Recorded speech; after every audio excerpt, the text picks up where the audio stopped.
Xanaa ko grand combat. كم دار عندك ولا كم دار عندك؟ عيط لي ولا عندي فاش قال لي شحال عندي. عليكم السلام. Oh mon frère. Ah. Ça va? Comment tu vas? Non, on a direct, on a coup direct. Tu veux faire la lutte? Tu veux qu'on fasse la lutte? Ça. Là c'est le combat. Adoré le ouais, adoré le. C'est qui gagne? C'est celui-là, il est parti là. Pourquoi il gagne? Il gagne pour.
Balagay, c'est mon lutteur. Pourquoi Balagay? Balagay, moi je viens de la Casamance comme ça pour venir regarder la lutte parce que je suis un fan de Balagay. En plus, Balagay il est de Casamance.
li ñu doon xaar agsi nañ si tey le 13 janvier 2019 9 ans après Modou Lo Balla Gaye se croise au stade Léopold Sédar Senghor 21h11 Modou Lo à droite Balla Gaye 2 à gauche juróom-ñeenti at Balla Gaye amoon ndam ci kaw Modou Lo tey ñoom ñaar ñi jàkkaarloo Modou Lo ne 1-1 Balla Gaye ne ko 2-0 regardez ce public c'est la tension ndeysaan nit ñi tiit nañu si biir kër yi nit ñi tiit nañ si biir stade bi ñu ngi concentré wu 21h11 lañu ciblé combat bi un combat organisé par Gaston Production lii mooy bëre Balla Gaye Modou Lo door na ko jàpp nañu Modou Lo rëpp na Modou Lo rëppoon nañu ngi xeex ñoom ñaar attention au chaos jàpp nañu ñoom ñaar xeex nañu Balla ngi door Modou door na Balla ngi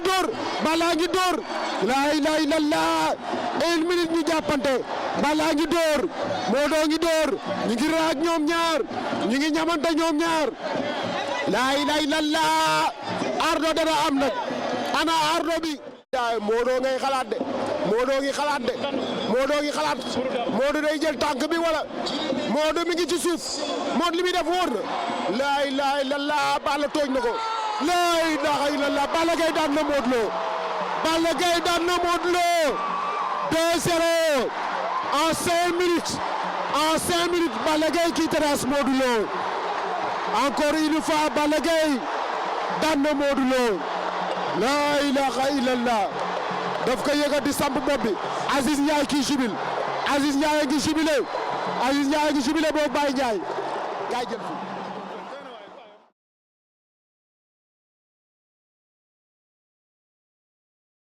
Je suis Thierno Ka, donc premier vice-président chargé de la lutte avec FRAPP. J'ai intégré le CNG depuis sa création, donc en 1994. Et jusqu'à maintenant, nous sommes là-dedans. Maintenant, en tant que personne, le cursus études supérieures fait à Grenoble d'ailleurs. J'ai travaillé à la Banque centrale pendant 20 ans avant de prendre la retraite. Je suis donc un retraité. Alors, le CNG a pour rôle essentiel de gérer toutes les activités liées à la lutte. Lutte avec et sans frappe, donc c'est la lutte traditionnelle africaine, beach wrestling et la lutte olympique. Donc on essaie de développer toutes ces formes de lutte-là. Mais il reste que la lutte avec frappe, qu'on appelle communément la lutte sénégalaise, exerce une sorte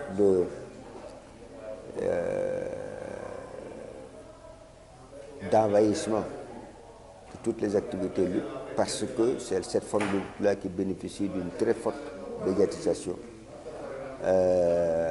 Les sponsors qui étaient intéressés et qui voulaient s'investir dans la lutte avaient choisi ou porté leur choix sur la lutte avec frappe. Ce qui fait que les autres formes de lutte sont moins connues, voire méconnues.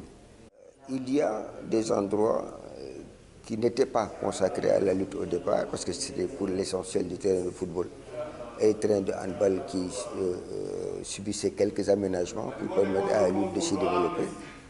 Et avec l'érection de l'arène nationale, maintenant il y a un endroit qui est dédié à la lutte et à d'autres activités. Mais la lutte, il y a une part prépondérante. Et le stade de Léopold Senghor où nous sommes. Mais ce stade Léopold Senghor n'est utilisé que pour les très grosses manifestations, parce qu'il y a 60 000 places ici. Et les frais d'organisation sont autrement plus lourds qu'à Iba Mar Diop. Il y a également un autre stade qu'on appelle Arène Adrien Senghor. Et ça, c'est une réminiscence d'un passé révolu où il y avait Arène Diola, il y avait Arène Toucouleur, il y avait donc Arène Sérère. Et la communauté Sérère, la communauté Toucouleur avait pour habitude de se retrouver les week-ends pour revivre un petit peu des éléments de leur tradition propre. Les tam-tams chez les Toucouleurs ne sont pas les mêmes que chez les Sérères, ne sont pas les mêmes que chez les Wolofs.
la lutte était une école, on peut dire qu'Adrien Senghor, c'est l'université. Parce qu'ici, c'est un temple de savoir.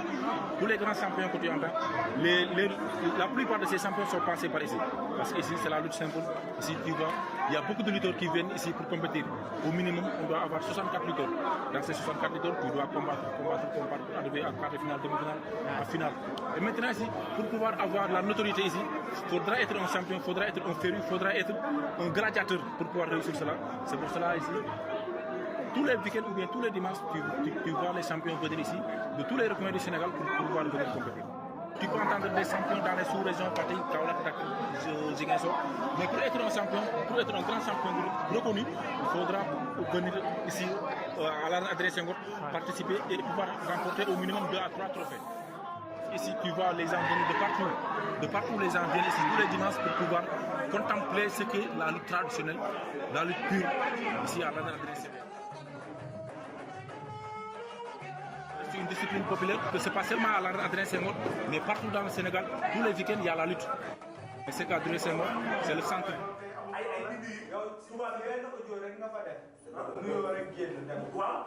C'est ça. En fait, je ne forcer les gars ici dans la non.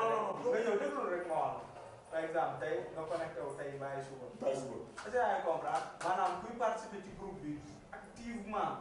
Tu sais peut-être que invité du week-end. Bon, ça fait maintenant 5 ans que je suis arbitre, mais je suis la lutte depuis tout jeune.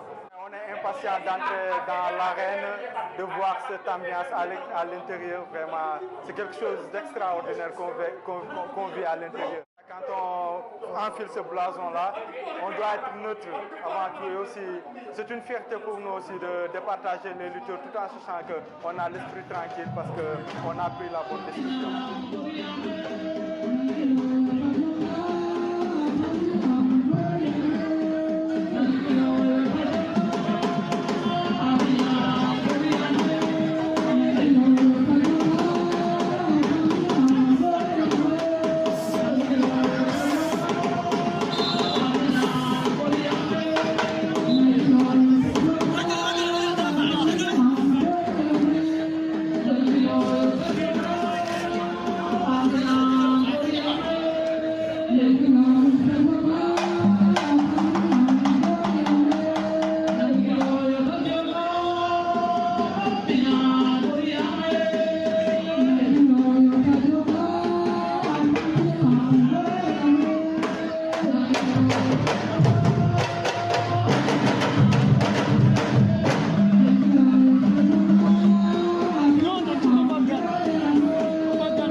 Thank you.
Moi, je suis le plus grand promoteur de lutte simple. Vous vous appelez? Jax Production. Je fais les plus grosses mises en lutte sans frappe. J'organise très peu à Adrien Senghor. Mon terrain idéal, c'est Stade Iba Mar Diop, Stadium Iba Mar Diop. Je ne fais pas la lutte comme travail, c'est comme passion que je le fais. J'adore la lutte simple. Et j'essaie de pousser pour que la lutte simple puisse aller de l'avant. Parce qu'au Sénégal, on favorise la lutte avec frappe. D'accord. Moi, je fais le chemin contre. J'essaie de monter la lutte simple internationale. Donc, il me manque des sponsors et des partenaires parce qu'ils préfèrent la lutte avec frappe. On fait notre chemin.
Bébé,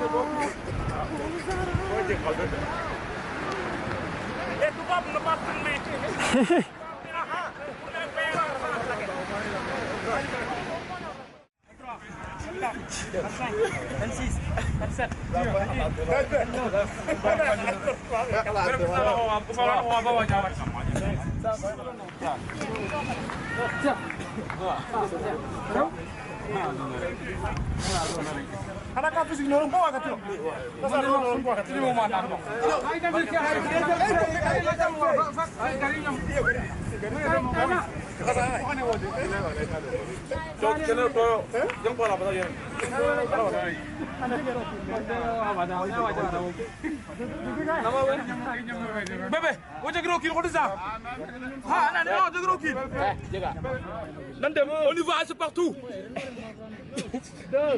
Aïe. Waouh. Waouh. Waouh. Waouh. Waouh.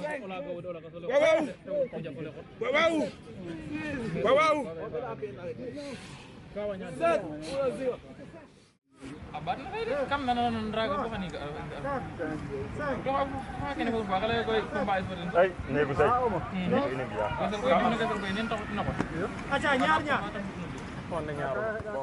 Ici, je viens pour faire le sport. Bon, on est des leaders. Bon, ici, à la place, on a ici une écurie qui s'appelle Jambar de Dakar. Bon, on a une tête de file qui s'appelle Edouard Dimledior. Bon, on a une coach qui s'appelle Jean Doudou. Et moi, je suis leader Gilbert Diouf. Il y a quelqu'un qui dit Souley Diouf. Bon, moi, mon don, c'est la lutte. Bon, j'ai gagné beaucoup de trophées, mais je n'ai pas, comment dirais-je, quelqu'un qui va m'accompagner. Parce que c'est difficile.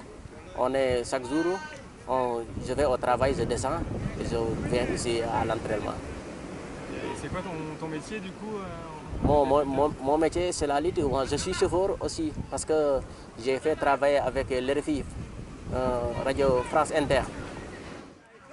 Non, maintenant, je m'entraîne, si je m'entraîne avec une pleine condition, j'irai à la brousse, dans les villages, pour faire la compétition, pour gagner des trophées, soit d'argent, soit bœuf, soit ciment, soit des télévisions écrans, ça dépend, etc. Je suis ici pour travailler, pour avoir quelque chose à emporter au village, parce que là-bas, on n'est pas un travail. Bon, je viens ici, souvent, je travaille dans les boîtes de nuit, videur. Souvent, je travaille aussi journalier. Souvent, je fais aussi la sécurité, oui, pour gagner d'argent un peu, pour aider mes parents. Parce que là-bas, c'est difficile, au village, c'est difficile vraiment, c'est difficile. Entraînement fopo nangi japo widna ko ramba o wasfal lay wala ngay reti wana lay nunu de na kari ja o wangiran kay yakor ka meneto jariran wala lo ngero katiro ko beto kam to ngop kay mbugo yo entraînement ngi jege balay ko o aduna la ngay neke o ki jigi rek tima bo jam waaw yo anda vek imbugo yakor imbugo ngasir fo leng bara nga pour yo rek la ngay def rek fopo nangi japo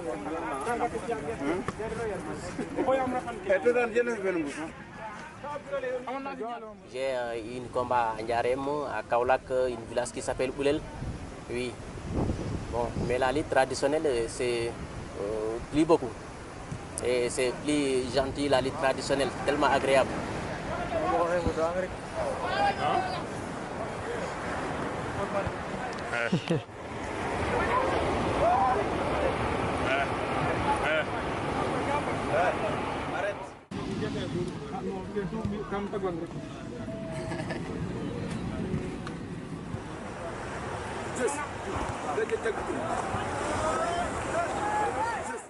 Jambar, ça signifie un homme brave.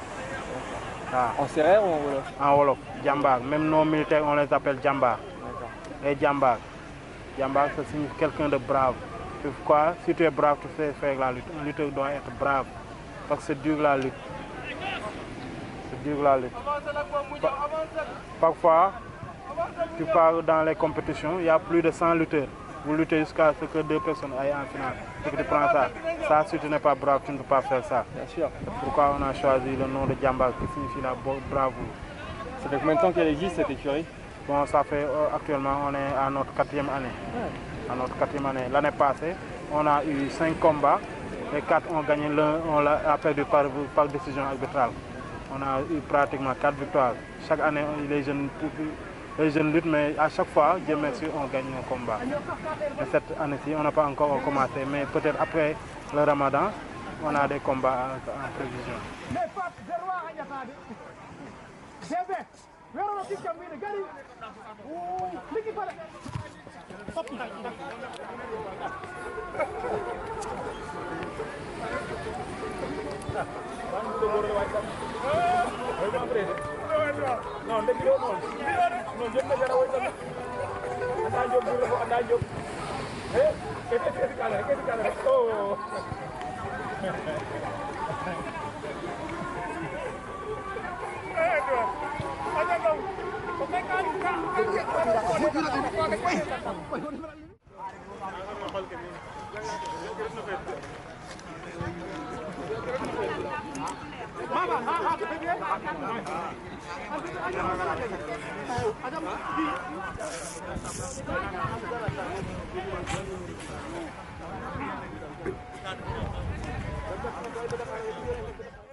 Ibu mana waje? Nanti muka action. Hey, lu kinu ma biwe.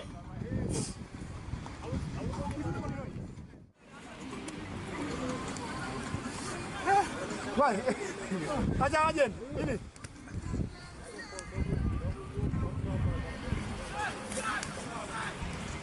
Aja ibu Senghor ini oke. Ini. Kan hijat. Oti babu. Tapi siok min kate. Ini Ayo baca. Satu.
Je crois que c'est le destin.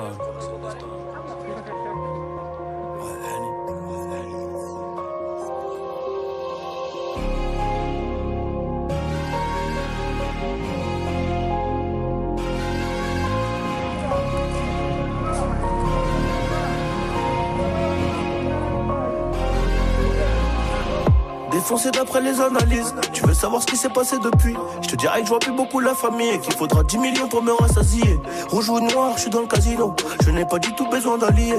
Je les entends tous parler de casier, mais ils n'ont rien du tout des millions. Cavalier, je suis prêt à jouer, pas prêt d'avouer. Je suis dans la durée, t'as rien à dire et tu sais qu'on est doué. Aujourd'hui la dalle est remplie de disques d'or et le daron est plus que pour pleurer le cœur. Derrière la veste en cuir, comment veux-tu qu'on reste cool? Les policiers veulent nos kilos et ma chérie veut des câlins. Mais je reviens d'un concert en Afrique, je suis un peu trop décalé. Décalé de 4 à 6 heures selon le pays. Et l'argent n'a pas d'odeur, mais chante t'as pas un. Les ravisseurs demandent une rançon comme dans la série. Et quand les globes touchent les mentons, les langues se délient.